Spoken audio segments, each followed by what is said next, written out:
Yo soy Isabel de Valois, reina de España, flor de Francia.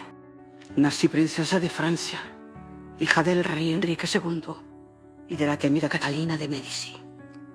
Mi cuna estuvo rodeada de intrigas, de perfumes, de risas enmascaradas y peligros invisibles. Aprendí pronto que, en una corte, la sonrisa puede ser un arma y el amor una moneda de cambio. Desde muy joven mi destino se decidió lejos de mis manos.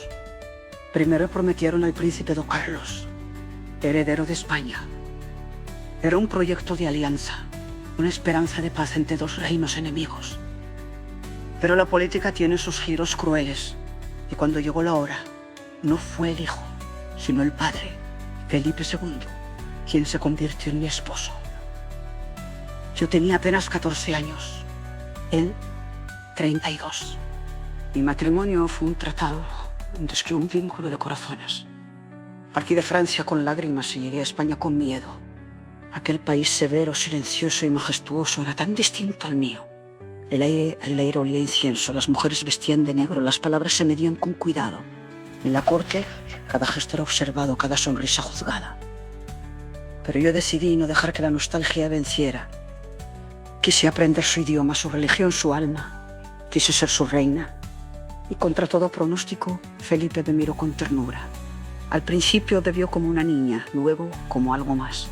Descubrimos una calma inesperada juntos. Él, siempre tan austero, encontraba en mi risa un alivio que no conocía.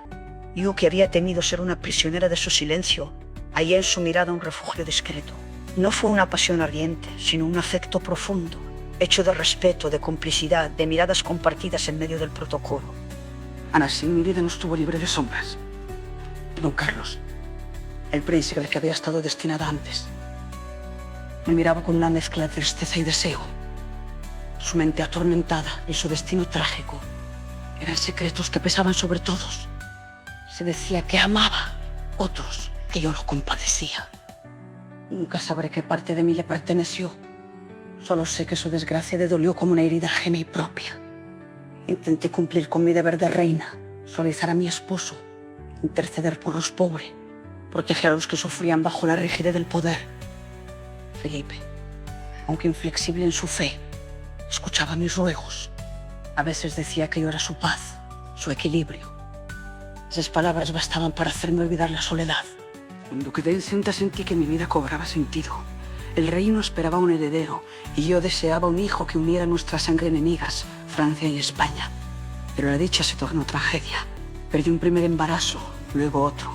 Finalmente di a luz 2 hijas, Isabel Clara Eugenia y Catalina Micaela, que se convirtieron en la luz de mis días. Las amaba con el fervor de quien presiente que no vivirá mucho para verlas crecer. Mi salud comenzó a debilitarse pronto. Fiebres, desmayos, sangrados. Nadie sabía explicarlo. Algunos decían que era melancolía, otros que los muros del Escorial le robaban el aire. En 1568, con apenas 23 años, morí después de un parto fallido, dejando tras de mí un esposo que lloró en silencio y 2 niñas demasiado pequeñas para comprender la pérdida. Soy Isabel de Valois, reina de España, flor de Francia que floreció brevemente en la tierra castellana.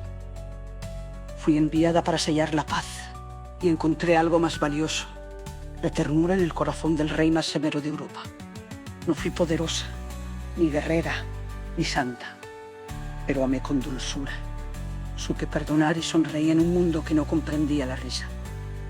Si alguien recuerda mi nombre, que no piense solo en la política que trajo aquí, sino en la mujer que, entre el deber y el destino, eligió amar. Porque en aquel amor silencioso, sellado entre rezos y sombras, se escondió mi pequeña victoria sobre la historia.